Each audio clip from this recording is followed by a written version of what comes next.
പ്രിയമുള്ളവരെ, പാർലമെന്റിൽ സാമ്പത്തിക സംവരണവുമായി ബന്ധപ്പെട്ട് ഭരണഘടനാ ഭേദഗതി ബിൽ കൊണ്ടുവരുമ്പോൾ മുസ്ലിം ലീഗ് എടുത്ത നിലപാട് കേരളത്തിൽ വ്യത്യസ്തമായ പല ചർച്ചകളും തുറന്നുവിടുകയാണ്. ഇത് സംബന്ധമായി ചില കാര്യങ്ങൾ നിങ്ങളെ ഉണർത്താൻ ആഗ്രഹിക്കുന്നു. സംവരണവുമായി ബന്ധപ്പെട്ട് മുസ്ലിം ലീഗ് എടുത്ത നിലപാട് വ്യത്യസ്തമായിരുന്നു എന്ന് എല്ലാവർക്കും അറിയാം. 323 പാർലമെന്റ് അംഗങ്ങൾ ഒരു പക്ഷത്തും 3 പേർ മാത്രം മറുപക്ഷത്തും നിന്ന് ആ വോട്ടെടുപ്പ് നടക്കുമ്പോൾ ഇന്ത്യയുടെ ചരിത്രത്തിൽ തന്നെ വ്യത്യസ്തമായ ഒരു അനുഭവമായി അത് മാറുകയായിരുന്നു. എന്തുകൊണ്ടാണ് മുസ്ലിം ലീഗ് വ്യത്യസ്തമായ ഒരു നിലപാട് കൈക്കൊള്ളാൻ ഇടയായത്? 3 പേർ മാത്രം എന്തുകൊണ്ട് ഇന്ത്യയിലെ സുപ്രധാനമായ ഈ തീരുമാനത്തിന്റെ മറുപക്ഷത്ത് നിൽക്കുന്ന സാഹചര്യമുണ്ടായി? നമുക്കെല്ലാവർക്കും അറിയാം, നമ്മുടെ ഭരണഘടന വളരെ പ്രധാനമാണ്. നമ്മുടെ നിയമ സംവിധാനം വളരെ പ്രധാനമാണ്.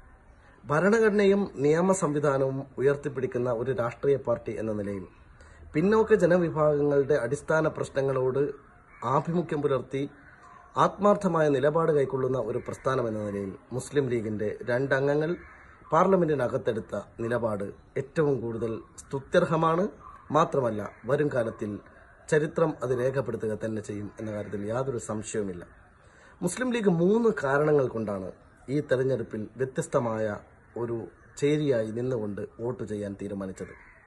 1, സാമ്പത്തിക സംവരണം എന്ന് പറയുന്നത് നമ്മുടെ ഭരണഘടനാ തത്വങ്ങൾക്കെതിരാണ്. 2, സാമ്പത്തിക സംവരണം എന്ന് പറയുന്നത് സംവരണം എന്ന് പറയുന്ന ആശയത്തിന് എതിരാണ്. 3, അത് സാമൂഹ്യനീതി എന്ന ഉദാത്തമായ ഒരു ലക്ഷ്യത്തിലേക്ക് നടക്കാൻ അനുവദിക്കുന്ന കാര്യവും അല്ല. അതുകൊണ്ട് തന്നെ മുന്നോക്ക വിഭാഗങ്ങൾക്ക് സംവരണം കൊടുക്കുക എന്ന് പറയുന്നത് ചരിത്രത്തിൽ ഏറ്റവും വലിയ ഒരു മണ്ടത്തരമാണ് എന്ന് മുസ്ലിം ലീഗ് വിചാരിക്കുന്നു.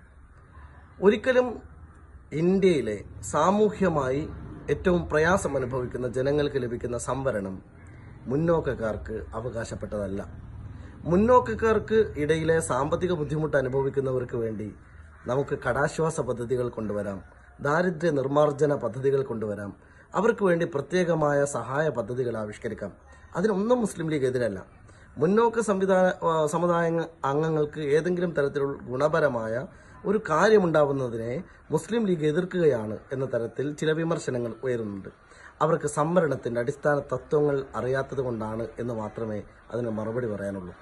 കാരണം നമുക്കെല്ലാവരും അറിയുന്ന പോലെ സംവരണം എന്ന് പറയുന്നത് ഒരു ദാരിദ്ര്യ നിർമ്മാർജ്ജന പാക്കേജ് അല്ല. പകരം അത് ജനങ്ങളുടെ സാമൂഹ്യമായ ഉച്ചനീചത്വങ്ങളുടെ ഭാഗമായി അരികുവൽക്കരിക്കപ്പെട്ട ജനങ്ങളെ, സമൂഹങ്ങളെ, പാർശ്വവൽക്കരിക്കപ്പെട്ടവരെ അവരെ സമൂഹത്തിന്റെ മുഖ്യധാരയിലേക്ക് കൊണ്ടുവരാനുള്ള ഏറ്റവും വലിയ ഭരണഘടനയുടെ സംരക്ഷണമുള്ള ഒരു വലിയ പദ്ധതിയുടെ പേരാണ് സംവരണം എന്ന് പറയുന്നത്.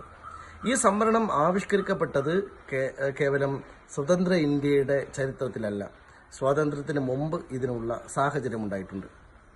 മുസ്ലിം ലീഗ് എന്ന് പറയുന്ന ഒരു രാഷ്ട്രീയ പാർട്ടിക്ക് ഇതിനകത്ത് ചരിത്രപരമായിട്ടുള്ള ചില സവിശേഷ സ്ഥാനം കൂടിയുണ്ട്.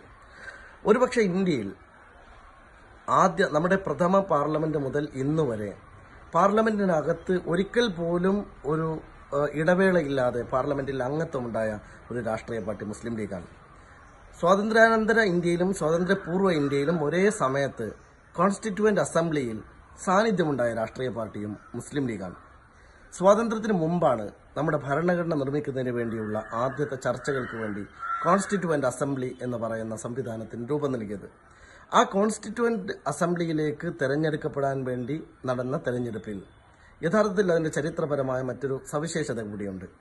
അതിന്റെ ഭരണഘടനാ നിർമ്മാണ സമിതിയുടെ ചെയർമാനായി വന്ന ഡോക്ടർ BR അംബേദ്കർ കോൺഗ്രസിന്റെ സ്ഥാനാർത്ഥിയായി മുംബൈയിൽ തോൽക്കുകയും പിന്നീട് അന്നത്തെ സർവേന്ത്യ മുസ്ലിം ലീഗ്, സ്വാതന്ത്ര്യത്തിന് മുമ്പുള്ള മുസ്ലിം ലീഗ്, അദ്ദേഹത്തെ ബംഗാളിലേക്ക് കൊണ്ടുപോയി മുസ്ലിം ലീഗിന്റെ സീറ്റ് കൊടുത്ത് അദ്ദേഹത്തെ കോൺസ്റ്റിറ്റ്യൂവന്റ് അസംബ്ലിയിൽ അദ്ദേഹം അത്യാവശ്യമാണ് എന്ന ബോധ്യപ്പെടലോടുകൂടി അദ്ദേഹത്തെ അസംബ്ലിയിലേക്ക് എത്തുകയും ചെയ്തു. BR അംബേദ്കർ പിന്നീട് ആ കോൺസ്റ്റിറ്റ്യൂവന്റ് അസംബ്ലി നേതൃത്വം കൊടുക്കുന്ന ഭരണഘടനാ നിർമ്മാണ സഭയുടെ ചെയർമാനായി തീർന്നു. BR അംബേദ്കറെ സഭയിലെത്തിച്ച ഒരു പാർട്ടി എന്ന വിശേഷം മുസ്ലിം ലീഗിനുണ്ട്. രണ്ടാമത്തെ കാര്യം, ഖായിദെ മില്ലത്ത് മുഹമ്മദ് ഇസ്മായിൽ സാഹിബ് ഉൾപ്പെടെ ഭരണഘടനാ നിർമ്മാണ സഭയിൽ മുസ്ലിം ലീഗിന് അംഗത്വമുണ്ടായി എന്നുള്ളതും ഇതിലെ ഒരു സവിശേഷതയാർന്ന കാര്യമാണ്. അതിനുശേഷം സ്വാതന്ത്ര്യത്തിന് ശേഷം ഇന്ത്യയുടെ പാർലമെന്റിനകത്ത് വ്യത്യസ്ത ഘട്ടങ്ങളിൽ സംവരണവുമായി ബന്ധപ്പെട്ട് നടന്ന ചർച്ചകളിലെല്ലാം വളരെ കൃത്യതയുള്ള, വളരെ ക്രിസ്റ്റൽ ക്ലാരിറ്റിയുള്ള നിലപാടെടുക്കാൻ സാധിച്ച ഒരു രാഷ്ട്രീയ പാർട്ടി മുസ്ലിം ലീഗാണ്. 90-ൽ നമുക്കെല്ലാവർക്കും അറിയുന്ന പോലെ VP സിംഗ് അധികാരത്തിൽ വരികയും അദ്ദേഹം മണ്ഡൽ കമ്മീഷൻ റിപ്പോർട്ട് നടപ്പാക്കുകയും ചെയ്യാൻ തീരുമാനിച്ചപ്പോൾ ഇന്ത്യയാകെ പടർന്നു പിടിച്ച ഒരു കലാപത്തിനുള്ള ഒരു കൂട്ടാൻ സംഘപരിവാറിന്റെ നേതൃത്വത്തിൽ ശ്രമമുണ്ടായി. ആ കലാപം ഇന്ത്യയാകെ പടർന്നു പിടിക്കുന്ന ഒരു സാഹചര്യത്തിന് വഴി തുറന്ന ആ തീരുമാനത്തിൽ മുസ്ലിം ലീഗിന് വ്യത്യസ്തമായ കാഴ്ചപ്പാടുണ്ടായിരുന്നു. ആ കാഴ്ചപ്പാടിന്റെ കൂടെ മുസ്ലിം ലീഗ് നിന്നു എന്നതാണ് അതിന്റെ ഏറ്റവും വലിയ പ്രത്യേകത. VP സിംഗിന് അനുകൂലമായി മുസ്ലിം ലീഗ് അന്ന് പാർലമെന്റിൽ നിലപാടെടുക്കുകയുണ്ടായി. അതുപോലെ തന്നെ വളരെ വ്യത്യസ്തമായിട്ടുള്ള പല നിലപാടുകളും 2006-ൽ UPA ഉന്നത വിദ്യാഭ്യാസ മേഖലയിലും അതുപോലെ തന്നെ IIT, IIM പോലെയുള്ള സ്ഥാപനങ്ങളിലും സംവരണം ഉണ്ടാക്കുന്നതിന് വേണ്ടിയുള്ള തീരുമാനങ്ങൾ കൊണ്ടുവന്നപ്പോഴും മുസ്ലിം ലീഗിന്റെ വളരെ കൃത്യമായിട്ടുള്ള നിലപാട് ഇത് തന്നെയായിരുന്നു. ആ നിലപാട് UPAക്കൊപ്പം നമ്മൾ പ്രകടിപ്പിക്കുകയും ചെയ്തു. ഈ ചരിത്ര വഴികളിലെല്ലാം മുസ്ലിം ലീഗ് അതിന്റെ നിലപാടുകൾ സംവരണത്തിന് അനുകൂലമായി കൈക്കൊള്ളാനുള്ള സാഹചര്യമുണ്ടായത് ഇത് പിന്നോക്ക ജനവിഭാഗങ്ങളുടെ ഒരു ജീവൽ പ്രശ്നമാണ് എന്ന് തിരിച്ചറിഞ്ഞതുകൊണ്ടാണ്. പിന്നോക്കക്കാരുടെ പേരിൽ സംഘടിപ്പിക്കപ്പെട്ട രാഷ്ട്രീയ പാർട്ടികൾ പോലും BJPയുടെ ഒരു ഗിമ്മിക്ക് രാഷ്ട്രീയത്തിലേക്ക് വഴുതി വീഴുമ്പോൾ മുസ്ലിം ലീഗ് വളരെ അഭിമാനത്തോടെ പറയുന്നു, നമ്മുടെ 2 പ്രതിനിധികൾക്ക് ഇന്ത്യയുടെ രാഷ്ട്രീയ ചരിത്രത്തിൽ ഒരു വേറിട്ട ചരിത്ര സൃഷ്ടിക്ക് സാധിച്ചു എന്നുള്ളത് വളരെ അഭിമാനകരമായിട്ടുള്ള ഒരു കാര്യമാണ്. സംവരണവുമായി ബന്ധപ്പെട്ട് ചില കാര്യങ്ങൾ കൂടി നമ്മൾ അനിവാര്യമായി അറിഞ്ഞിരിക്കേണ്ടതുണ്ട്. അതിലൊന്ന്, സംവരണം ഒരു ജനതയുടെ സാമൂഹ്യ പ്രശ്നങ്ങളെ അഭിസംബോധന ചെയ്യാനുള്ളതാണ്, സാമ്പത്തിക പ്രശ്നങ്ങളെ അഭിസംബോധന ചെയ്യാനുള്ളതല്ല. ഇന്ത്യയിൽ ജാതീയമായ അധിക്ഷേപങ്ങൾക്കാണ് ജനങ്ങൾ വശംവദരായിക്കൊണ്ടിരിക്കുന്നത്, അതിന് ഇരകളായിക്കൊണ്ടിരിക്കുന്നത്. നമുക്കെല്ലാവർക്കും അറിയാം, കേരളത്തിന്റെ മുഖ്യമന്ത്രി കസേരയിൽ ഇരുന്നിട്ട് പോലും പിണറായി വിജയൻ ജാതീയ അധിക്ഷേപങ്ങൾക്ക് വിധേയമാകുന്നു എന്നുള്ളത് അദ്ദേഹം തന്നെ തുറന്നു പറഞ്ഞ ഒരു കാര്യമാണ്. ചെത്തുകാരന്റെ മകൻ എന്തിനാണ് മുഖ്യമന്ത്രിയാകുന്നത് എന്ന് ചോദിക്കുന്ന കേരളം ജാതീയമായി നമ്മളെല്ലാവരും പറയുന്നത് വളരെ പ്രബുദ്ധമായിട്ടുള്ള ജാതീയതയ്ക്കെതിരെ ചിന്തിക്കാൻ മാത്രം പ്രാപ്തിയുള്ള ഒരു സംസ്ഥാനമാണെന്ന് പറയാണ്. ഇന്ത്യയിലെ മറ്റെല്ലാ സംസ്ഥാനങ്ങളിൽ നിന്നും വേറിട്ട ഒരു സാമൂഹ്യ പരിസരം കേരളത്തിനുണ്ട് എന്ന് നമുക്ക് എല്ലാവർക്കും അറിയാം. എന്നിട്ട് പോലും കേരളത്തിന്റെ മുഖ്യമന്ത്രിക്കെതിരെ പോലും വംശീയമായ അധിക്ഷേപത്തിനുള്ള സാഹചര്യമുണ്ടാകുമ്പോൾ CPM എന്ന പാർട്ടി ഈ കാര്യത്തിൽ എടുത്ത നിലപാടിലെ അവ്യക്തത തുറന്നു കാണിക്കേണ്ട ഒരു കാര്യം തന്നെയല്ലേ? മുഖ്യമന്ത്രി പോലും ജാതീയ അധിക്ഷേപത്തിന് വിധേയമാകുന്ന ഒരു നാട്ടിൽ സംവരണം സാമ്പത്തിക അടിസ്ഥാനത്തിലാകണമെന്ന് പറയുന്നതിൽ എന്ത് ന്യായമാണുള്ളത്? കഴിഞ്ഞ 2017-ലും കേരള സംസ്ഥാന ഗവൺമെന്റ് സാമ്പത്തികമായി പിന്നോക്കം നിൽക്കുന്ന മുന്നോക്കക്കാർക്ക് 10% സംവരണം നൽകാൻ വേണ്ടി ശ്രമിക്കുമെന്ന് പറയുണ്ടായി. അന്ന് മന്ത്രി കടകംപള്ളി സുരേന്ദ്രൻ ചോദിച്ച ഒരു ചോദ്യമുണ്ട്. അദ്ദേഹം പറഞ്ഞത്, എന്താണ് പിന്നോക്കക്കാർ? അവർക്ക് ഓൾറെഡി 49.5% സംവരണം അനുഭവിക്കുന്ന വിഭാഗമാണ്. അവരുടെ സംവരണത്തിൽ നിന്ന് എടുക്കാതെ 10% കൊടുക്കുന്നതിന് എന്താണ് തെറ്റ് എന്ന് അദ്ദേഹം ചോദിക്കേണ്ടായി. കേൾക്കുമ്പോൾ വളരെ നിരുപദ്രവകരമായിട്ടുള്ള ഒരു ചോദ്യമാണ്. സംവരണ വിരുദ്ധർ എന്ന് ചോദിച്ചു പോകുന്ന ഒരു ചോദ്യവുമാണ്. പക്ഷെ ഇവിടെ പ്രശ്നം ഭരണഘടനയുടേതാണ്. ഇവിടെ പ്രശ്നം കോടതിയുടെ നിരീക്ഷണങ്ങളുടേതാണ്. കോടതി വ്യത്യസ്തമായ കേസുകളിൽ നടത്തിയ സുപ്രീം കോടതിയുടെ വേർഡിക്റ്റുകളും നിരീക്ഷണങ്ങളും പരിശോധിച്ചാൽ നമുക്ക് ബോധ്യമാകും, ഒരു കാരണവശാലും ഭരണഘടനക്കപ്പുറത്തൊരു നിയമം പറയാൻ കോടതിക്കാവില്ല. അതുകൊണ്ട് തന്നെ കോടതി വളരെ കൃത്യതയോടുകൂടി പറഞ്ഞ കാര്യം, ഒരു കാരണവശാലും സാമ്പത്തിക സംവരണം എന്ന് പറയുന്ന ആശയം ഭരണഘടനക്കകത്ത് നിൽക്കില്ല എന്നാണ്.